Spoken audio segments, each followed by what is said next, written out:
প্রাধান্যর বিষয়টা হচ্ছে যে মাননীয় মুখ্যমন্ত্রী বিভিন্ন বিষয়ে নিয়ে কথা বলবেন।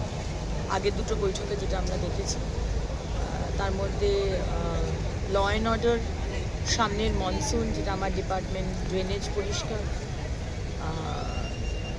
পুলিশ নিয়ে যে বিষয়গুলো, দুর্নীতি, সব বিষয়েই উনি কথা রাখবেন।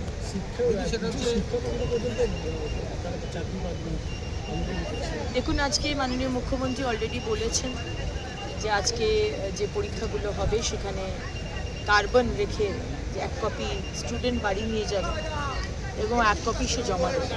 এই যে ট্রান্সপারেন্সি, প্রথম দিন থেকেই মাননীয় মুখ্যমন্ত্রী সেটা জোর দিয়েছেন। যারা আন্দোলন করছিল তাদের যারা আন্দোলন করে আসছে সেই বিষয়ে এখনো ডিসিশন নেওয়া হয়নি, সবই আস্তে আস্তে আমরা দেখব।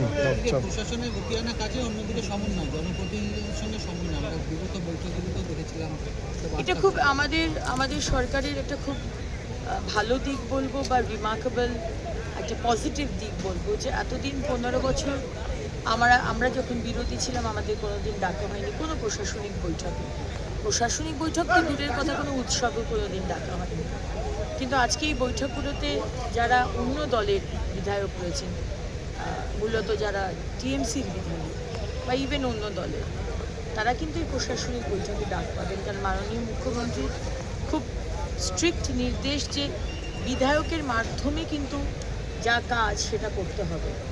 এবং আজকে আমার দপ্তর থেকে যে মনসুনের যে কাজ, আমরা যেটা গিয়ার আপ করছি যাতে আগামী দিন অসুবিধা না হয় মানুষের, আজকে দেখতে পাচ্ছেন জায়গায় জায়গায় কাউন্সিলর নেই, তারা পদত্যাগ করছে, চেয়ারম্যান চলে গেছে, সেখানে কিন্তু এই বিধায়কের থ্রু দিয়ে আমাকে কাজটা তুলতে হবে।